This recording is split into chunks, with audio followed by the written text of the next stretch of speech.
Megastar Magazine TV.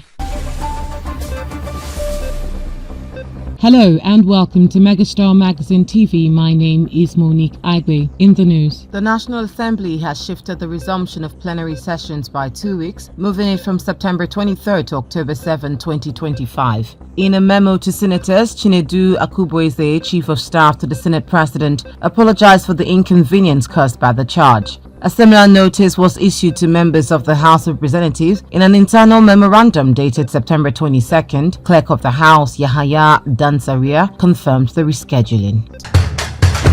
Governor Siminalayi Fubara also visited President Tinubu to formally inform him of his return to office following the expiration of the proclaimed state of emergency in his state. Speaking with journalists in Abuja, the governor said he has reconciled with his predecessor and Minister of FCT, Chief Nyesom Wike, stressing they are back in alignment. The governor noted this after meeting with President Ahmed Tinubu at the State House in Abuja. The Chief of Staff to Edo State APC Chairman, Comrade Sonny Ekpetika Akiotu, has been elected as the acting chairman of Etsako East Local Government of Edo State. During his inaugural speech, the acting chairman assured the people of Etsako East that he will be just and fair to everyone, irrespective of perceived differences. He promised to operate a local government that all will be proud of and guided by the Constitution of the Federal Republic of Nigeria.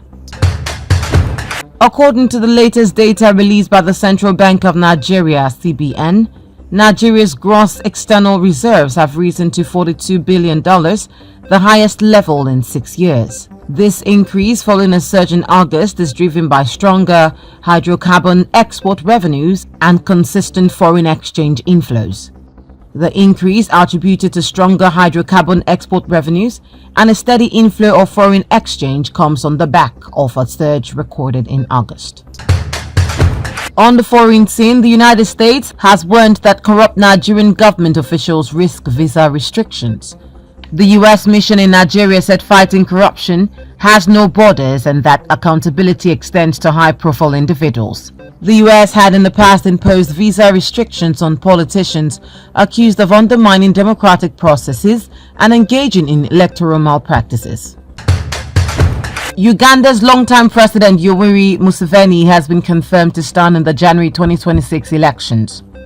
President Yoweri Museveni seeking to extend his nearly 40 years rule in the African country. Museveni, who has been in power since 1986, urged supporters to back his vision for the future after electoral officials near the capital, Kampala, announced that the 81-year-old leader would be on the ballot. In sport, Ousmane Dembélé and Aitana Bonmatí were crowned the best in the men and women players at the 69th edition of the 2025 Ballon d'Or ceremony in Paris.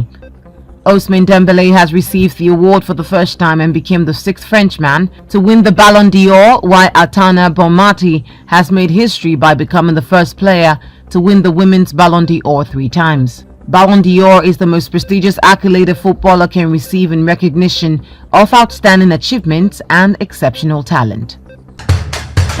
Yorkshire County Cricket Club has announced the death of legendary cricket umpire Dickie Bird.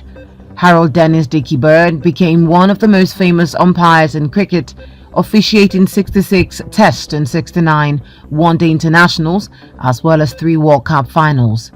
He was appointed an MBE in 1986 and an OBE in 2012 in recognition of his outstanding contribution to cricket. In entertainment, Afrobeat star Davido has been accepted as a voting member of the Recording Academy of the organization behind the Grammy Awards. The Nigerian hitmaker will be part of a global community of music professionals who determine the awards in the 2026 Grammy ceremony. The video's inclusion follows a wider push by the Recording Academy to broaden and diversify its membership, a trend that has seen increasing representation from African artists and other international acts. Afrobeat singer Stanley Omah, popularly known as Omale, has alarmed fans of his depression triggered by frustrations with recording contract and music industry dealings. He expressed regret over past decisions, slamming contracts, labels, the music business, his younger self and his manager.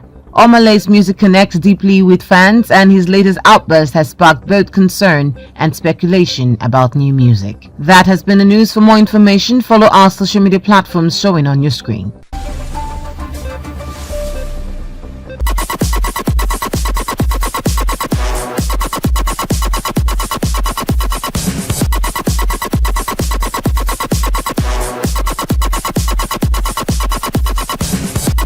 This is Megastar Magazine TV.